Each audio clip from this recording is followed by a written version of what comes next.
How's it going, everyone? This is Badass Veer, and today I'll be taking a look at the Marvel Legends San Diego Comic-Con exclusive Gladiator figure.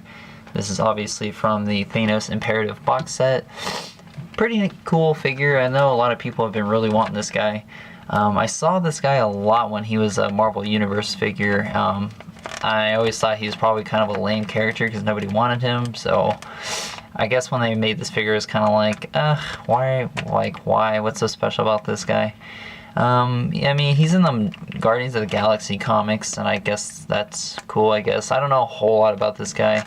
I probably should do a read-up or so, but, you know, figure-wise, he's not bad. And he uses the Hyperion mold, which I think is a pretty nice mold.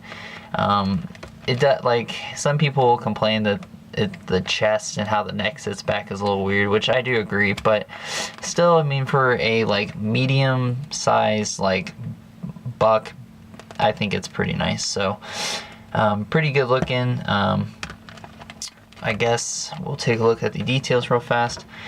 The top of his head, I don't know what this is, but there's some like white crap right here, which looks like plastic either got like chipped off of it, or it's where the mold was. I don't know. I don't know how it got like that, and they couldn't paint over it, but it looks kind of crappy. So I'll have to touch that up, hopefully. Face sculpt's not bad. The eyes look like they have a little bit of black bleeding into it, but nothing too serious. I think there should have been a little bit more shading in the face just to kind of give it more features. I feel like it's just a really glossy kind of purple paint. His mohawk's pretty nice because it's got some blue highlighted in the black, so that looks pretty good. I thought it'd be a little bit more noticeable, but it's not. But it still looks pretty cool. His cape, pretty nice. I think it kind of reminds me of Doctor Strange's. So I wouldn't be surprised if someone used this as like a Doctor Strange cape, but probably won't happen. He's got the molded blue plastic here, so you can see that it's got like the little swirls in it, which actually looks really nice. The problem is that the rest of the body that's not blue is just a typical paint over, so it doesn't quite match it. So I don't mind it being like kind of a metallic blue, but I wish it wasn't swirly and then have this kind of like flat red that's not swirly or metallic. So it kind of deters the way it looks, and it's kind of bothersome on my eyes anyways, because it's like I see this, but then like I want to look at that, and it's just kind of distracting of how he looks, if that makes sense. But his little symbol is pretty nice. It looks like it kind of has some marks on it, which is a little unfortunate, but not to say that it's too terribly bad. I don't know what that is, but yeah, it's just kind of unfortunate. I feel like the quality control on a lot of these box sets weren't very good, and it's just like you pay good money for it, and you know, in return you're getting kind of shit product. If you know, that's just what I kind of think. But I think there's a little too much shading in this torso area, and it's really heavy right here. It looks like it needed another coat of paint.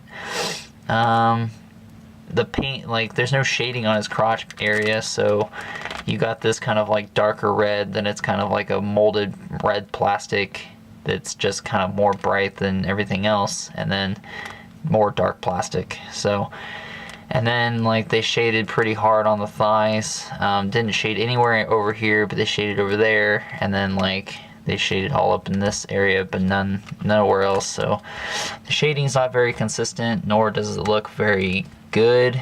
I don't know if there's a way to really paint that up without making it look noticeable, but maybe I'll try. He doesn't have any shading on this part of his arm in the red, so that's why it also kind of looks funny. So I don't know why they shaded it and such. He has two fists, which I couldn't really complain about. I prefer that they have two fists. Hyperion has an open fist, and I don't know why. It's kind of bothering me because he doesn't hold anything, so that's kind of dumb. And I know Sentry's gonna have an open fist too, so that's gonna bother me as well. I like this body mold to have fists, because typically it's gonna be people that are punching things and not picking things up that they're not gonna hold anyways. Yeah, that's about it. I think the shading's just a little inconsistent. Could have used another coat, but you know, what can you do? The cape looks okay. Like I said, I think you could probably use that as a Doctor Strange mold, although it is pretty tall, so I don't know if, you know, it would fit on that figure or not. No, I'm guessing probably not, but you know, I thought it looked like Doctor Strange, except for this collar area. But I guess I should mention on the cape, it's windswept, which I don't mind, but it's kind of weird, and I feel like this kind of gets in the way of his leg. But at least it looks pretty good, even though like he's gonna be in space. I don't know if there's wind in space, so unless he's on like a planet with wind, it doesn't make sense. But it doesn't look bad, so I can't really complain. Let's go over articulation. If you know the Hyperion mold, then you know what you're getting into. His head is on a ball peg and a swivel, so he can go down a lot, look up really high. They gave it a lot of extra space for the peg and the hold that his head goes into, so you can get him in this like really insane exorcism poses and stuff like that. So not necessary, but I guess it's there for added articulation. It looks like they drilled the hole for his peg on the back of his back a little too much, because his cape doesn't want to stay in there. That's kind of bothering me. And if you look at the back, like the back side looks like a lot of the paint is kind of bleeding through, so that doesn't look very good. I mean, I know it's gonna be covered up by the cape, but at the same time it's kind of like, yeah, you could have done a little bit better, Hasbro. So now I'm gonna be trying to fight this cape to get in there. I guess I'm not sticking in far enough. Anyway, so arms go in and out, rotate 360 degrees, biceps swivel, double jointed elbow, rotation in the wrist as well as a hinge.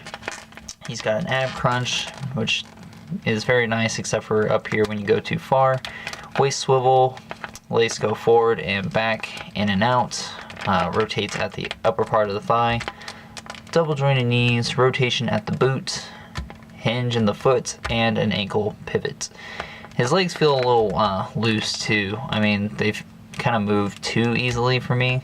Not to say that they kind of flop around, but I don't know, I think they could have been a little bit tighter. But overall, I'm sure anyone that likes Gladiator is probably excited that this figure is finally released.